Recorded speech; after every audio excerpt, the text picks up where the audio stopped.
Well, good morning. Here we are, July 25th, starting our new section on Ecclesiastes. Ecclesiastes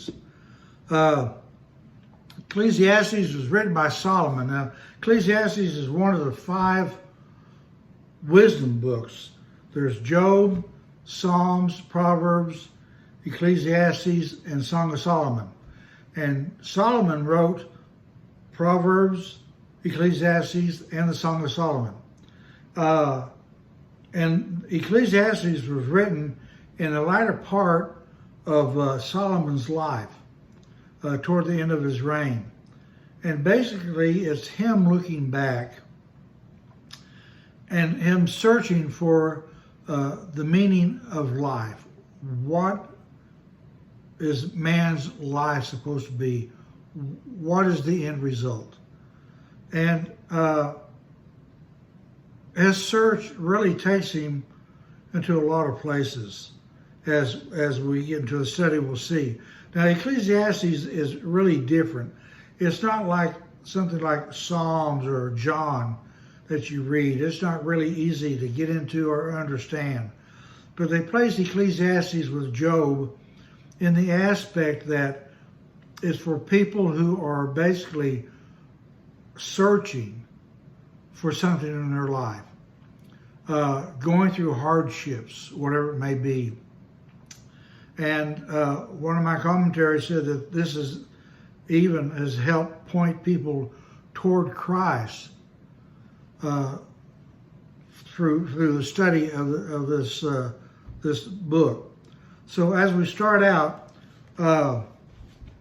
we're looking at chapter 1, verses 12 and 15, and chapter 2, verses 18 and 26. But I'm going to approach this a little different. I want us to get into this and get a mindset or a feel for where Solomon is coming from. So I'm going to read the first 2 chapters. So just bear with me. It says, the author Solomon of Jerusalem, King David's son, the preacher. Now, in some Bibles, it says the teacher, and it says preacher. And it's got a $25 word, but basically it means in Hebrew, it means one who is addressing an assembly or a congregation. So in the quarterly, it says teacher, I think. Let me find it. Yeah. And in my Bible it says teacher, but I'm reading out of the Living Bible, the paraphrase, and it addresses it as preacher. So either teacher, preacher, whatever, it's Solomon speaking. So here we go. This is verse 2. In my opinion, nothing is worthwhile. Everything is futile. Now, if you go to the King James Version, it says vanity. Everything is vanity, vanity, vanity. And vanity basically means futile or meaningless or emptiness. And so what Solomon's writing here is that nothing is of value. It's worthless. Nothing is worthwhile. It's futile. For what does a man get for all his hard work? I don't know about you, but I've been there, wondering, why am I where I am today after all I've done? And that's kind of a selfish thought. But this is Solomon looking at, and we got to remember that Solomon is looking at the life of man, of himself, not with God's outlook or in a relationship with God. And I don't mean he wasn't in a relationship with God. He started off great, following in his father, King David's footsteps. But toward the end of his life, he drifted away into pagan worship. But what I'm saying is that he's looking at life through a human's eyes without having anything related to God. Now, he relates things off and on to God, But you'll never find the word Lord in Ecclesiastes. But when he addresses the Heavenly Father, at times it is God. So, now I've got you confused. Here we go. For what does a man get for all his hard work? Generations come and go, but it makes no difference. The sun rises and sets and hurries around to rise again.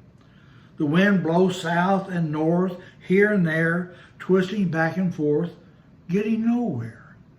The rivers run into the sea, but the sea is never full. And the water returns again to the rivers and flows again to the sea. Everything is unutterably weary and tiresome. No matter how much we see, we are never satisfied. No matter how much we hear, we are not content. Historically, history merely repeats itself. Nothing is truly new. It has all been done or said before.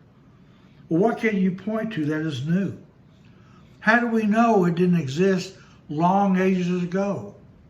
We don't remember what happened in those former times, and in the future generation, no one will remember what we have done back here. Verse 12, I, the preacher, was king of Israel, living in Jerusalem, and I applied myself to search for understanding about everything in the universe. And the quarterly and the other, in other words, other Bibles, it says under the sun. He says, I discovered that the lot of man which God has dealt to him is not a happy one. It is all foolishness, chasing the wind. What is wrong cannot be righted, and it's water over the dam, and there's no use thinking of what might have been. I said to myself, look, I am better educated than any of the kings before me in Jerusalem. I have greater wisdom and knowledge, so I worked hard to be wise instead of foolish. But now I realize that even this was like chasing the wind. For the more my wisdom, the more my grief. To increase knowledge only increases distress. Now I'm going to pause there and go back to verses 12 and 15. And so he says, I, the preacher, the king of Israel, living in Jerusalem, Solomon, me, Solomon, speaking here. And he said he's searched. He's done everything he can to search under the universe, the known world at that time, and discover and trying to find basically the meaning of life. I discovered that the lot of man which God has dealt him is not a happy one. Now, you would think it's strange with Solomon being the wisest, the richest, the most powerful king at that time, would find no obstacle into him reaching happiness. But he did not find happiness. And this will bring out in chapter 2. So what he's saying is that, God has put us here, and he's kind of given us a rough hoe to row, a rough row to hoe, a hard life, put it that way. And so he said, it's all foolishness. It's like chasing the wind.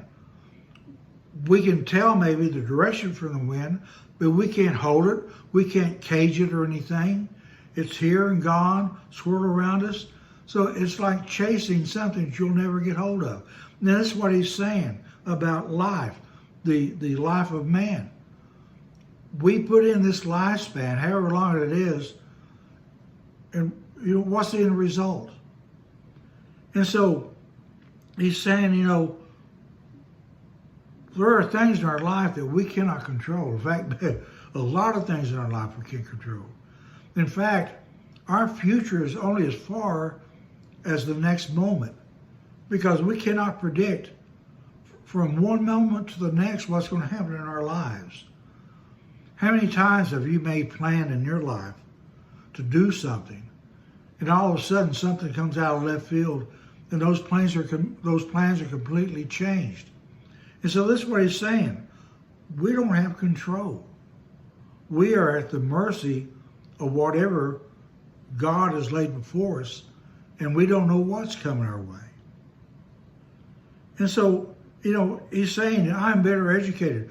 Back in 1 Kings chapter 3, when Solomon took over King David's reign, one night he went to sleep, and God came to him in a dream, and he asked Solomon, what is the biggest desire of your life? And I think most people would say either riches or power, but he didn't. Solomon asked for wisdom. He wanted to rule his people as a servant king according to God's will. And this pleased God. In fact, it says God was pleased. So he gave him more wisdom than anyone in the world at that time. And he said, and I am so pleased with your choice, I'm going to reward you with things you did not ask for. And that's riches and power beyond anyone's dream. And so here, when he says, I'm smarter than the average guy, he's right. God has blessed him with that wisdom. You remember, wisdom comes from the fear of God. And this was the whole take of Solomon.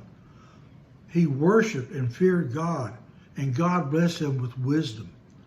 And so he's saying, I can't, what is happening, and the past is the past. And, what's the use of thinking about it? What it might have been. We can sit and guess that, boy, if I had gone to school more, or if I had taken this job, or if I had done this or that, we could guesstimate and everything our life away. But what good does it do? It's foolish. It's like chasing the wind. And he says, the more wisdom I got, the more my grief. The more you know, the more you experience, and you see how some things are futile. And this is what Solomon's saying. The more I learned, the more I could not get a grasp on the meaning of life. And it's frustrating. And things just piled up on me. So that basically covers chapter 1, verses 12 through 15. That Solomon is saying, I don't know. I don't know the answer. I'm looking. And chapter 2 shows us the different ways he looked. So, chapter 2, verse 1.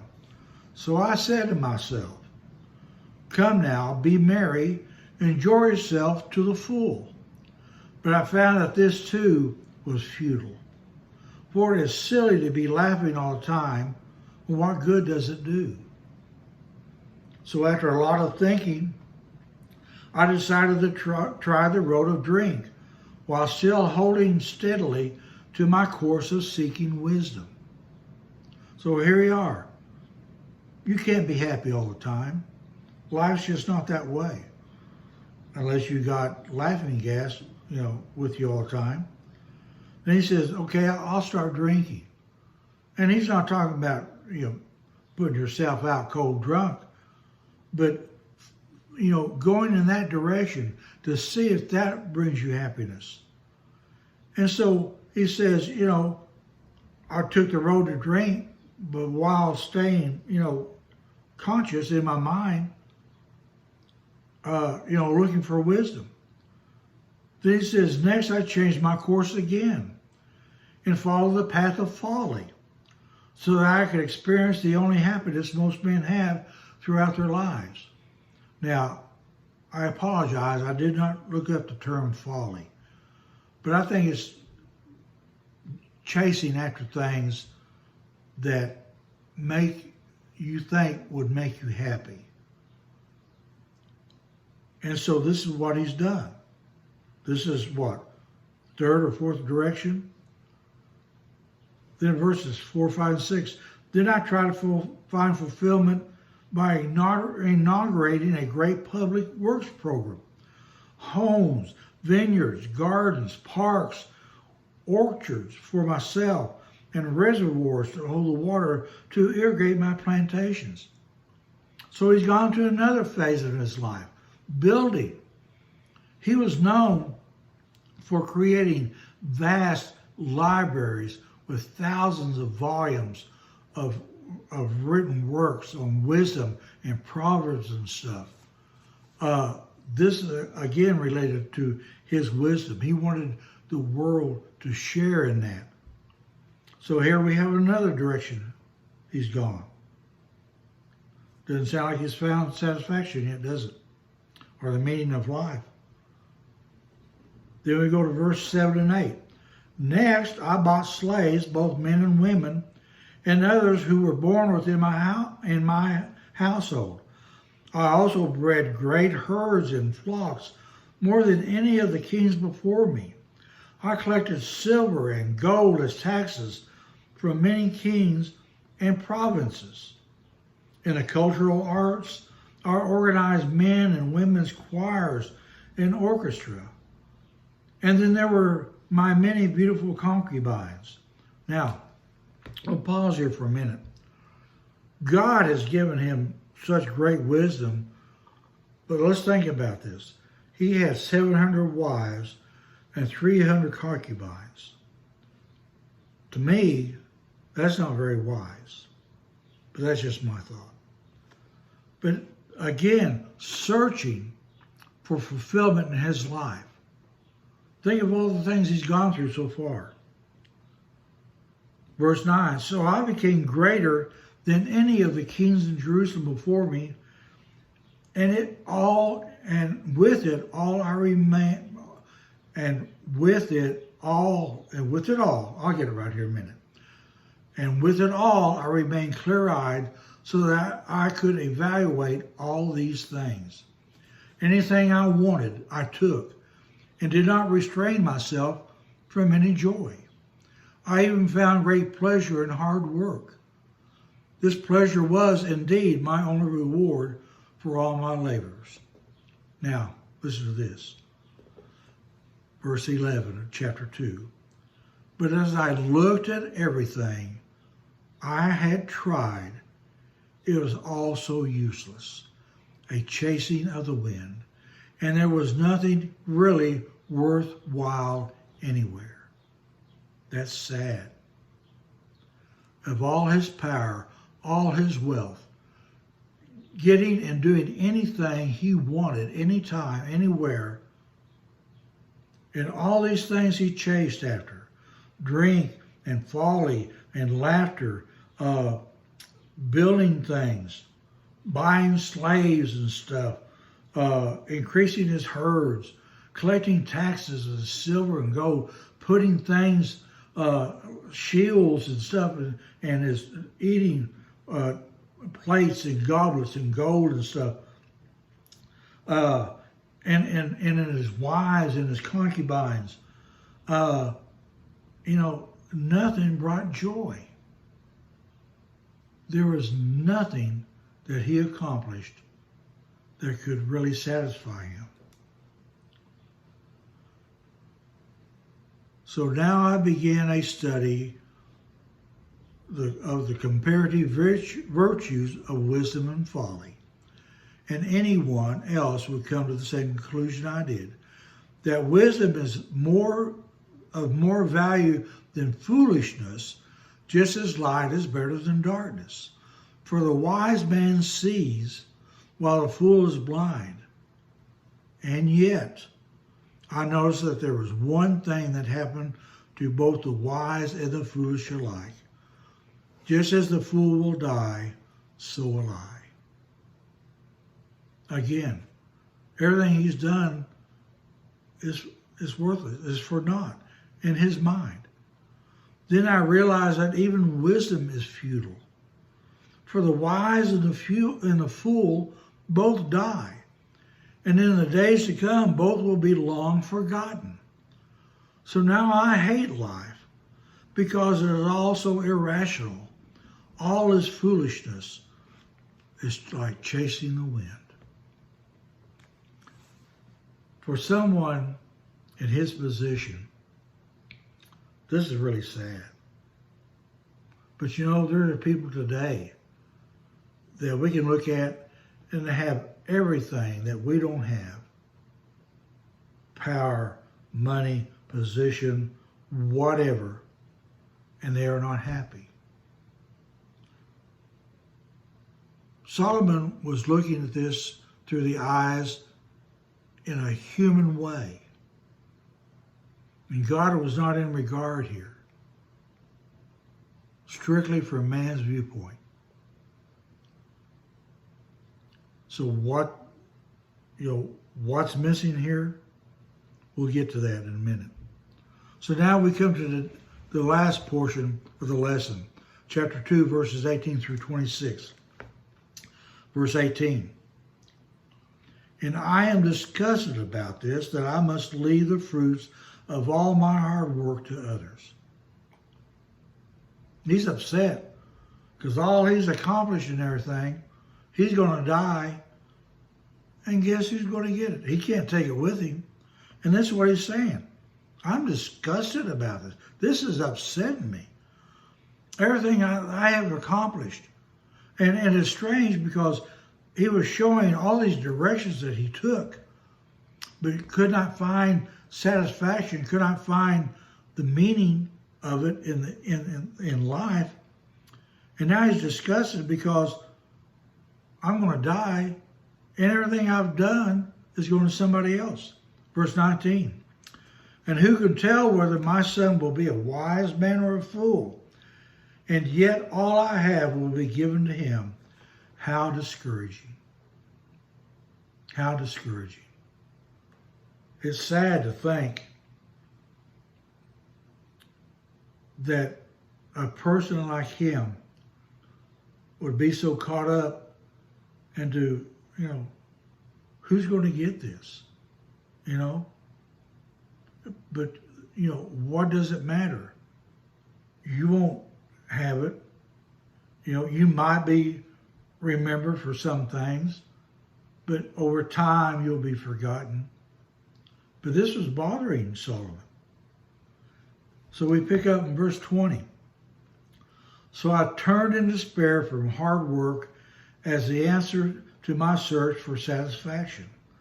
For though I spend my life searching for wisdom, knowledge, and skill, I must leave all of it to someone who hasn't done a day's work in his life. He inherits all of my efforts free of charge.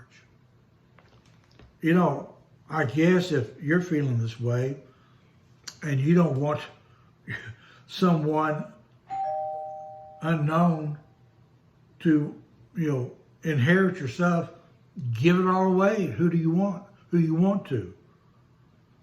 So he goes on. This is not only foolish, but unfair. So what does a man get for all his hard work? Days full of sorrow and grief and restless, bitter nights. It is all utterly ridiculous. So what have I accomplished? I don't sleep good at night. I dwell on these things during the night. And the next thing I know, it's morning. I got to get up and start this foolishness all over again and go back to bed and worry again about the next day. So what does a man get for all his hard work? Days full of sorrow and grief and restless, bitter nights. It is all utterly ridiculous. So now he's coming to a conclusion. Those verses 24 through 26. So I decided that there was nothing better for a man to do than to enjoy his food and drink and his job. Okay, I can't do anything about my death. I'm going to die. And I can't worry about who's going to inherit my stuff. So the best thing to do is to live day to day, take it one step at a time, let today handle today, and don't worry about tomorrow, and enjoy what I have. Enjoy my food, enjoy my drink, enjoy my job. And I don't know, very many people, I can't say that because I don't know a whole lot of people. But, there are some people that just love their job. They can't wait to go. But I think on the average, people get in a rut, and a job's a job. You go because you need to provide for you and your family. And that's just a necessity of life. But to really enjoy it, I don't know. I'm not saying it's not possible. And I think one or two people that I can think of do enjoy it. But what he's saying is that, we need to accept the things that we can do something about. So we can enjoy life through our food, through our drink, through our job, through our families. It's not all lost. No, this don't get us to the point of where we understand what the meaning of life is, but it helps us to get by. It says, then I realize that even this pleasure is from the hand of God. Now he's bringing God out. He's saying, wait a minute. These simple pleasures right here that I can enjoy, that can have some meaning to me, wait a minute, these are given by God. These are a gift from God. So I need to appreciate that.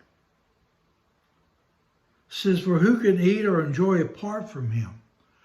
And this is what he's getting down to. He has been looking at life through the viewpoint of human eyes apart from God. And now he's kind of hinting that, apart from God, life pretty well sucks. But with God, hey, that's a different matter.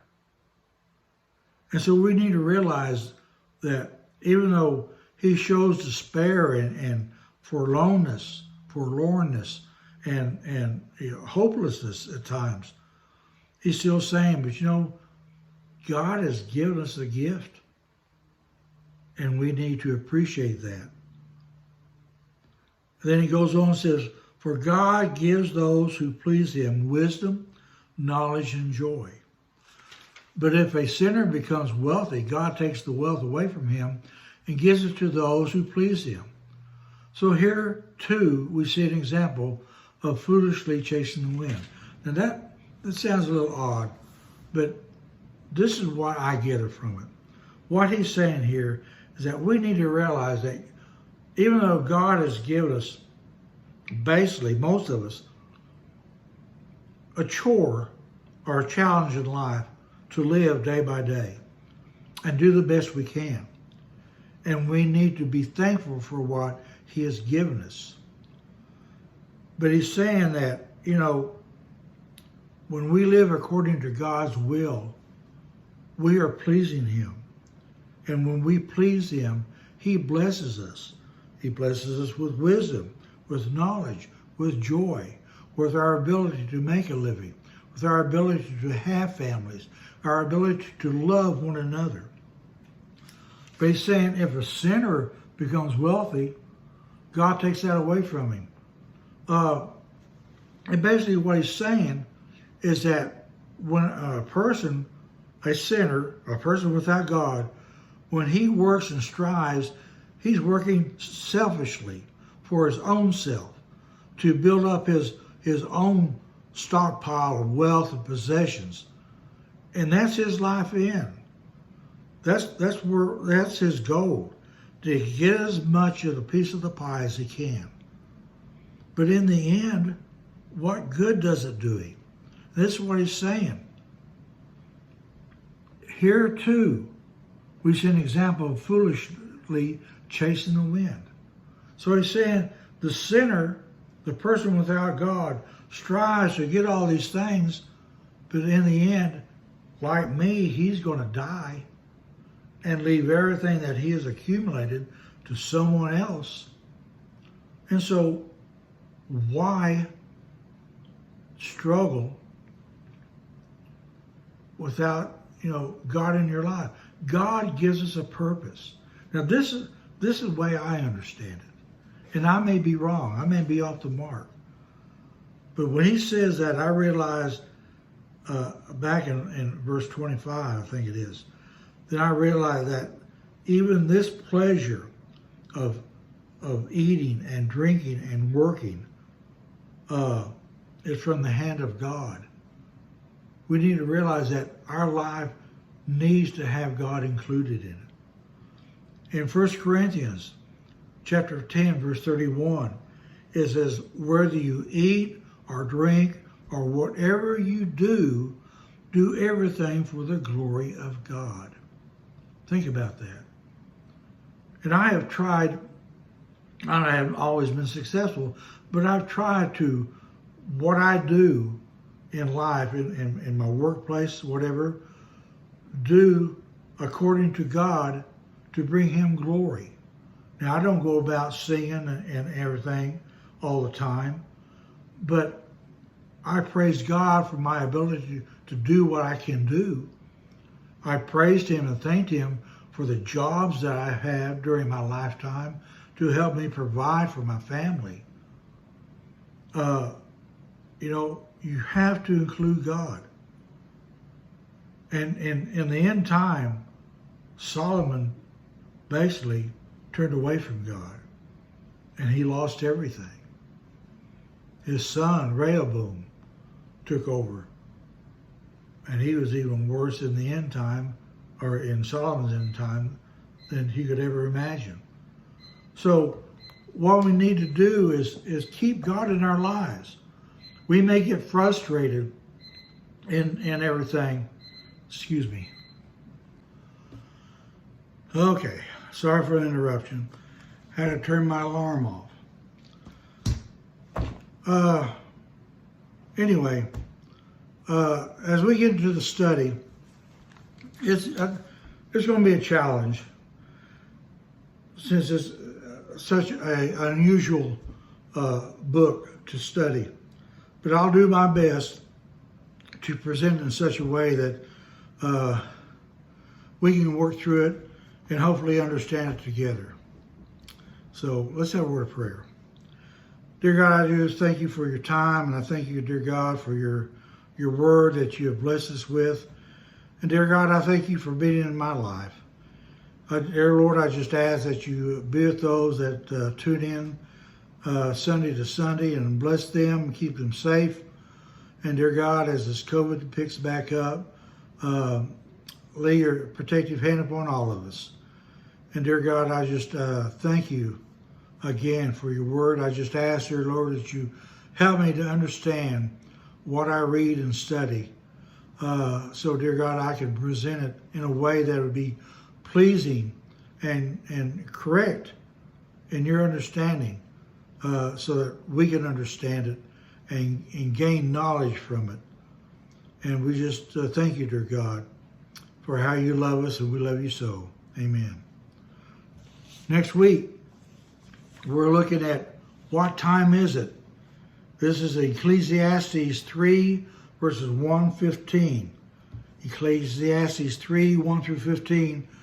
And I'm sure this is a section of Ecclesiastes that pretty much all of us know.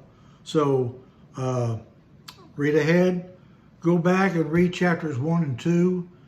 And if you're in a fog, maybe this, reading whatever different translations help you understand more than what I was able to get across. But we're looking at what time is it? Ecclesiastes 3, verses 1 through 15. Next week, August the 1st. Here we go, folks. So stay safe. We'll see you next week, and we love you. Bye-bye.